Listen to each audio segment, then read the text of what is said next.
کہ باب الحوائج امام حسین کی خدمت میں کیسے رہے. جیسے ہمارے گھروں پہ لگا ہوا علم جی ہمارے گھر کو عظمت دیتا ہے، ایسے مولا عباس خانہ کعبہ کی چھت پہ کھڑے ہیں.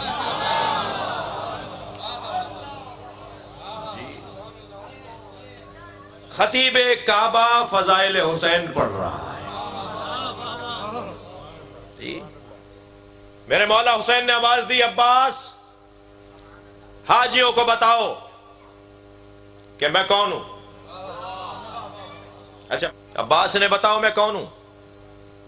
فرمانے لگے مولا کہاں کھڑے ہو کر خطاب کروں. فرمایا کعبے کی چھت پہ. جب عباس کعبے کی چھت پہ کھڑے ہو گئے تو وہاں جا کے سوال کیا مولا رخ کہاں کروں.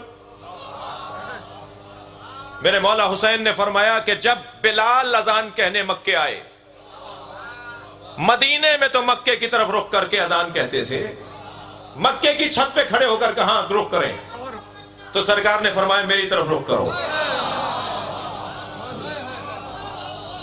عباس خطاب کرو مگر میری طرف رخ کر کر کے. اب مولا عباس خطاب کر رہے ہیں، فضائل حسین مولا بیان کر رہے ہیں اور کعبے کی چھت پہ کھڑے ہیں. پھر تسلی دیجئے دیر تو نہیں ہو رہی. کعبے کی چھت پہ مولا عباس کھڑے ہیں اور میرا دل کر رہا ہے کہ ایسا لگ رہا ہے جیسے کعبے کی چھت پہ علم لگا ہوا ہو. فرمایا عباس بتاؤ میں کون ہوں. سناؤں خطبے کے کچھ جملے. مولا عباس کی زبان سے مولا حسین کی تعریف. مضمون پر ہوں، مولا حسین پر غور کر رہے ہیں. حضرت عباس خانہ کعبہ کی چھت پر ہے، مطاف میں حاجی طواف کر رہے ہیں. سب سے پہلا جملہ مولا 32 جملے ہیں، دیکھیں میں کہاں تک جاتا ہوں.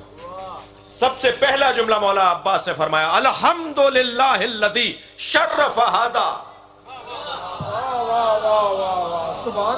حمد ہے اس اللہ کے لیے جس نے کعبے کو شرف عطا کیا ہے. اللہ اکبر. حمد ہے اس اللہ کے لیے جس نے کعبے کو شرف عطا کیا ہے بے قدوم ھذا. اللہ اکبر.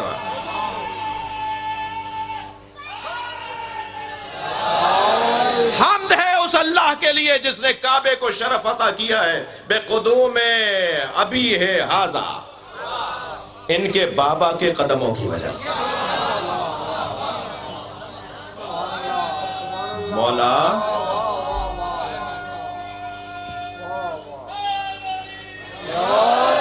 حمد ہے اس اللہ کے لیے جس نے اسے شرف دیا ہے ان کے بابا کے قدموں کی وجہ سے. مولا بابا تو آپ کے بھی ہیں. ادب جہاں قربان ہو جائے اسے عباس کہا جاتا ہے.